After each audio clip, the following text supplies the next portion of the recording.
ऑक्सीकरण, अपचयन, ये छोटा सा बेसिक चैप्टर है, इसकी बात कर रहे हैं अपन। तो सबसे पहले ऑक्सीडेशन एंड रिडक्शन। तो ऑक्सीकरण, ऑक्सीडेशन क्या होता है, रिडक्शन क्या होता है, तो इसके बारे में अपन को ध्यान देना है। सबसे पहले मैं बात कर रहा हूं ऑक्सीकरण की। तो ऑक्सीडेशन, ऑक्सीकरण क्या क्या होता है, किस प्रोसेस को अपन ऑक्सीकरण कहते हैं। तो जनरली क्या होता है कि किसी भी रासायनिक अभिक्रिया में जब इलेक्ट्रॉन मुक्त होते हैं, इलेक्ट्रॉन रिलीज होते हैं, तो इसे ऑक्सीकरण कहते हैं। या फिर अपन ये कहें कि किसी भी रासायनिक अभिक्रिया में जब किसी पदार्थ में ऑक्सीजन जुड़ती है, ऑक्सीजन ऐड होती है, तो वो ऑक्सीकरण कहलाता है। या अपन ऐसे कहें कि किसी भी रासायनिक अभिक्रिया में उस किसी पदार्थ के ऑक्सीकरण संख्या में वृद्धि होती है, तो वो ऑक्सीकरण कहलाता है। जैसे अपन एक सिंपल सी बात करें कि ऑक्सीकरण को समझने के लिए क्या है, मुख्यतया ऑक्सीजन का योग होता है। सबसे पहले बात करें कि ऑक्सीजन का योग होता है, एडिशन ऑफ ऑक्सीजन। कैसे, जैसे मान लो मैंने एग्जांपल लिखा C+O2, इससे बन जाता है CO2। तो इसका मतलब कार्बन का क्या हो गया, ऑक्सीडेशन हो गया। तो ये रिएक्शन कौन सी रिएक्शन हो गई, ऑक्सीडेशन रिएक्शन, मतलब ऑक्सीजन का योग हो रहा है। ऐसे ही अपन और भी अभिक्रियाएं लिख सकते हैं। जैसे मान लो मैंने लिखा CaO प्लस CO2, इससे बन जाएगा CaCO3।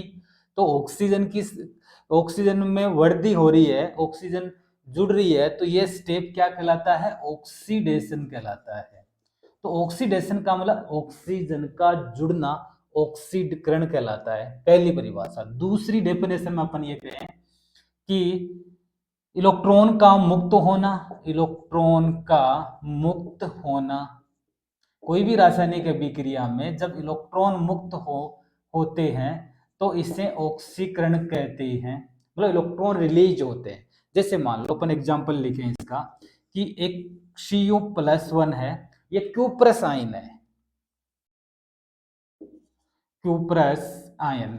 अब जब इससे एक इलेक्ट्रॉन मुक्त हो जाएगा तो ये Cu+2 में चेंज हो जाता है क्यूप्रिक आयन में, क्यूप्रस आयन क्यूप्रिक आयन में बदल जाता है, कन्वर्ट हो जाता है। इसका मतलब Cu+2 का क्या हो गया, ऑक्सीडेशन हो गया, ऑक्सीकरण हो गया। तो इलेक्ट्रॉनों का रिलीज होना किसी भी रासायनिक अभिक्रिया में जब इलेक्ट्रॉन मुक्त होते हैं तो वह ऑक्सीकरण कहलाता है। जैसे मान लो मैंने लिखा Na, सोडियम है, ये इलेक्ट्रॉन मुक्त करके Na+1 प्लस एक इलेक्ट्रॉन इसने क्या कर दिया, रिलीज कर दिया। इसका मतलब सोडियम मेटल का क्या हो गया, ऑक्सीकरण हो गया, ऑक्सीडेशन हो गया। तो पहला स्टेप ऑक्सीजन का योग, ऑक्सीडेशन होता है। इलेक्ट्रॉन का रिलीज होना, ऑक्सीडेशन होता है। थर्ड है ऑक्सीकरण संख्या में वृद्धि होना, ऑक्सीकरण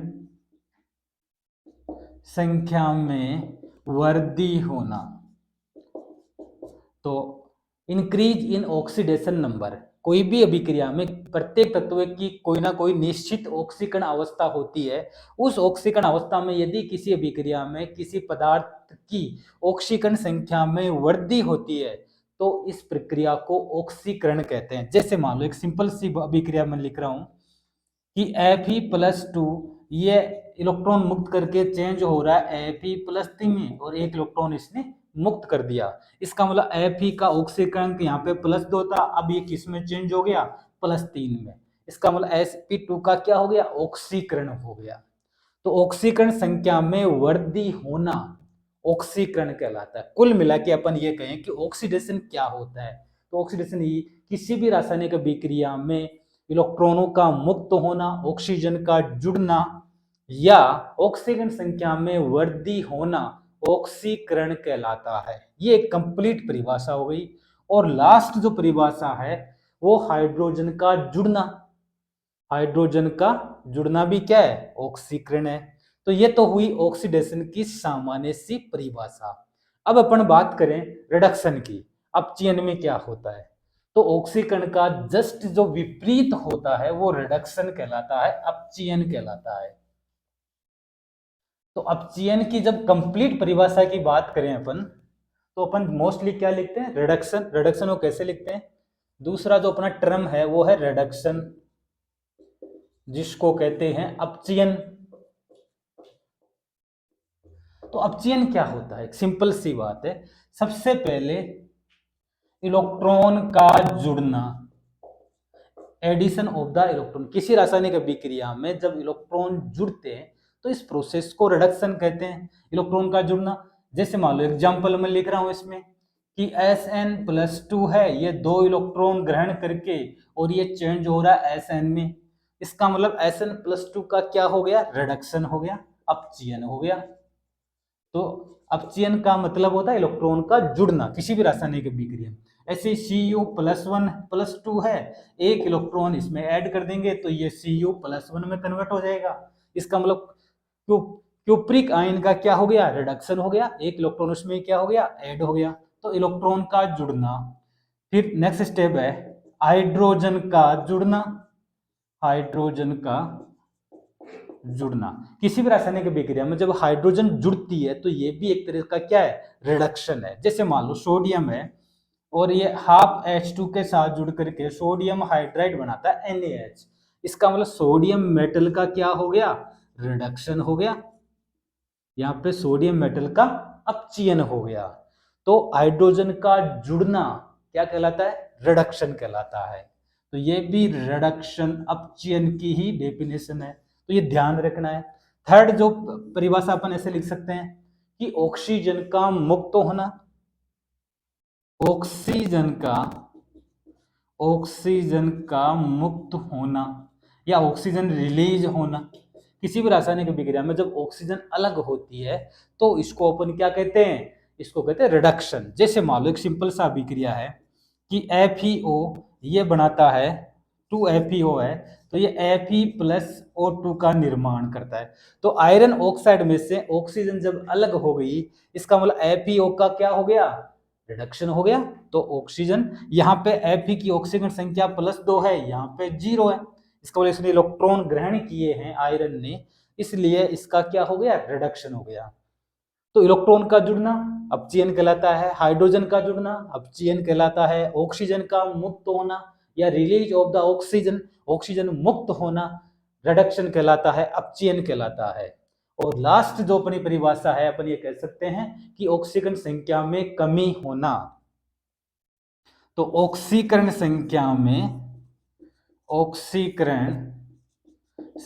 में कमी होना, ऑक्सीजन संख्या में कमी होना इट मीन्स इलेक्ट्रॉनों का जुड़ना। जैसे मान लो कि Fe+3 है, इसमें एक इलेक्ट्रॉन जोड़ देते हैं अपन तो ये बदल जाएगा Fe+2 में, इसका मतलब Fe+3 का क्या हो गया, रिडक्शन हो गया। तो अपन कंपाइल रूप से ऐसे परिभाषा बोल सकते हैं अपचयन की कि किसी भी रासायनिक अभिक्रिया में जब किसी पदार्थ में इलेक्ट्रॉन जुड़ते हैं या हाइड्रोजन मुक्त होता है या ऑक्सीजन मुक्त होती है या फिर ऑक्सीजन संख्या में कमी होती है तो इस प्रक्रिया को अपचयन कहते हैं। क्लियर। तो ये तो बात हुई रिडक्शन की, अपचयन की। और जब किसी रासायनिक अभिक्रिया में ऑक्सीकरण व अपचयन साथ साथ होता है, एक ही अभिक्रिया में एक तत्व का ऑक्सीकरण हो रहा है और उसी तत्व का अपचयन हो रहा है या किसी दूसरे तत्व का अपचयन हो रहा है, तो यह प्रोसेस कहलाता है रेडॉक्स रिएक्शन। इसमें रिडक्शन भी होता है और ऑक्सीडेशन भी होता है। तो क्लियर। रेडॉक्स अभिक्रिया, तो ऐसी अभिक्रियाएं जिनमें रिडक्शन और ऑक्सीडेशन साथ साथ होता है। रेडॉक्स का मतलब होता है REDOX, रेडॉक्स, जिसमें रेड का मतलब रिडक्शन और ऑक्स का मतलब oxidation. RED red means reduction और OX को फुल फॉर्म अपन ऑक्सीडेशन बोल सकते हैं। तो जिन अभिक्रियाओं में रिडक्शन और ऑक्सीडेशन एक ही अभिक्रिया में दोनों प्रोसेस संपन्न होते हैं, ऐसी अभिक्रियाएं रेडॉक्स अभिक्रिया कहलाती है। जैसे अपन एक सिंपल सा एग्जांपल लेके कि जिंक सल्फेट ZnSO4 + Cu और ये मिलकर के बनाते हैं CuSO4 + Zn। अब इस अभिक्रिया में अपन देखते हैं कि जिंक सल्फेट जिसमें Zn+2 और SO4-2 है, इधर कॉपर सल्फेट में Cu+2 और SO4-2 है। अब यहाँ पे जिंक का तो रेडॉक्स रिएक्शन में जैसे अपन ने बोला कि zinc sulphate Zn+2SO4-2, copper sulphate में Cu+2SO4-2 है। इसमें जिंक की ऑक्सीजन संख्या +2 है। इधर बात करें जिंक उदासीन अणु है तो ऑक्सीजन संख्या 0 है। +2 से 0 हो रहा है, इसका मतलब जिंक ने इलेक्ट्रॉन ग्रहण किए। +2 से 0 इसका मतलब इसने 2 इलेक्ट्रॉन ग्रहण किए हैं। जब कोई तत्व परमाणु आयन इलेक्ट्रॉन ग्रहण करता है तो इस प्रोसेस को रिडक्शन कहते हैं। तो इसका मतलब जिंक का क्या हो रहा है, अपचयन हो रहा है, रिडक्शन हो रहा है। नेक्स्ट अपन बात करें कॉपर की। यहाँ कॉपर स्वतंत्र अवस्था में फ्री स्टेट में है। जब कोई तत्व फ्री स्टेट में होता है तो उसका ऑक्सीकरण 0 होता है, यहाँ 0 है। इधर Cu+2 में Cu+2 है, +2 ऑक्सीकरण अवस्था, तो 0 से +2 हो रही है। इसका मतलब 2 इलेक्ट्रॉन मुक्त कर रहा है, ये 2 इलेक्ट्रॉन कॉपर रिलीज कर रहा है। और ये प्रोसेस इलेक्ट्रॉनों का मुक्त होना ऑक्सीडेशन कहलाता है। तो इस अभिक्रिया में रिडक्शन भी होता है, ऑक्सीडेशन भी होता है। तो इस प्रकार की अभिक्रिया जिसमें रिडक्शन और ऑक्सीडेशन दोनों प्रोसेस संपन्न होते हैं, ऐसी अभिक्रियाएं रेडॉक्स रिएक्शन कहलाती है। तो इसको कहते हैं रेडॉक्स रिएक्शन। क्लियर? रेडॉक्स अभिक्रियाएं कहलाती है। नेक्स्ट अपन बात करें ऑक्सीकारक और एक होता है अपचायक। दो कंपाउंड होते हैं, एक होता है ऑक्सीकारक जिसको कहते हैं ऑक्सीडाइजिंग एजेंट, ऑक्सीकारक पदार्थ। दूसरा जो कंपाउंड है वो होता है अपचायक, रिड्यूसिंग एजेंट। तो ऑक्सीडाइजिंग एजेंट और रिड्यूसिंग एजेंट। ऑक्सीकारक क्या होता है? ऑक्सीकारक वह अणु, परमाणु या आयन, अणु मोलिक्यूल, एटम परमाणु या आयन, अणु परमाणु या आयन जो इलेक्ट्रॉन ग्रहण करता है, ऑक्सीकारक कहलाता है। जो इलेक्ट्रॉन क्या करता है? ग्रहण करता है, इलेक्ट्रॉन एक्सेप्ट करता है, उसको क्या कहते हैं? ऑक्सीकारक कहते हैं। इसका मतलब यह हुआ कि ऑक्सीकारक वह पदार्थ या अणु या आयन होता है जो इलेक्ट्रॉन एक्सेप्ट करता है, इलेक्ट्रॉन ग्रहण करता है, इसे ऑक्सीकारक कहते हैं। ऑक्सीकारक इसका मतलब यह हुआ कि इलेक्ट्रॉन ले रहा है तो ऑक्सीकारक का स्वयं का क्या होता है? अपचयन होता है, और ये किसी दूसरे पदार्थ का क्या कर देगा? ऑक्सीकरण कर देता है। तो ऑक्सीकारक क्या होते हैं? स्वयं तो खुद अपचयित होते हैं। ऑक्सीकारक जो होते हैं स्वयं तो रिड्यूस्ड होते हैं, लेकिन दूसरे तत्व या पदार्थ को, दूसरे एलिमेंट को, तत्व या पदार्थ को ऑक्सीकृत करते हैं, ऑक्सीकृत करते हैं। क्लियर? ऑक्सीकारक का मतलब दूसरों का ऑक्सीकरण करते हैं, खुद अपचयित होते हैं, इलेक्ट्रॉन ग्रहण करके रिड्यूस्ड होते हैं, ये वह ऑक्सीकारक कहलाते हैं। जैसे KMnO4 प्रबल ऑक्सीकारक होता है साहब, क्योंकि इसमें मैग्नीज का ऑक्सीकरणांक Mn+7 होता है, और यह इलेक्ट्रॉन अब दे नहीं सकता, केवल इलेक्ट्रॉन लेने की प्रवृत्ति रखता है, तो इसमें मैग्नीज इलेक्ट्रॉन लेता है, इसलिए यह ऑक्सीकारक की तरह कार्य करता है। KMnO4 है, K2Cr2O7 है, इस प्रकार HNO3 है, H2SO4 है, मोस्ट ऑफ द जिनमें हाईएस्ट ऑक्सीकरण अवस्था होती है वो ऑक्सीकारक होते हैं। क्लियर? अब बात करें अपचायक की। अपचायक जस्ट ऑक्सीकारक का विपरीत हो जाता है। अपचायक का मतलब अणु, परमाणु या कोई आयन हो सकता है, अणु, परमाणु या आयन जो इलेक्ट्रॉन मुक्त करता है, इलेक्ट्रॉन मुक्त करता है, इसका मतलब इलेक्ट्रॉन रिलीज करता है, इलेक्ट्रॉन देता है। तो ऐसे अणु, परमाणु, पदार्थ या आयन जो इलेक्ट्रॉन रिलीज करते हैं वह अपचायक कहलाते हैं। अब अपचायक इसका मतलब यह हुआ कि अपचायक इलेक्ट्रॉन मुक्त करते हैं, इसका मतलब अपचायक का स्वयं का तो ऑक्सीकरण होता है और किसी दूसरे अन्य पदार्थ का ये क्या करते हैं? अपचयन करते हैं। तो अपचायक स्वयं का क्या होता है? अपचायक का ऑक्सीकरण होता है, क्योंकि ये इलेक्ट्रॉन मुक्त करते हैं, तो स्वयं का तो ऑक्सीकरण होता है और दूसरे जो पदार्थ होते हैं या तत्व होते हैं उसका क्या कर देते हैं? अपचयन कर देते हैं, अपचयन। तो अपचायक दूसरे तत्व पदार्थ को अपचयित करते हैं, खुद ऑक्सीकृत होते हैं।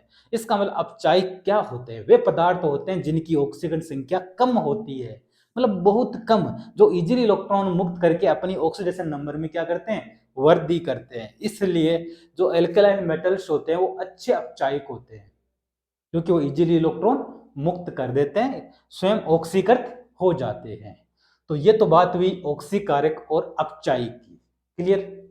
नेक्स्ट पढ़ेंगे अपन नेक्स्ट वीडियो में।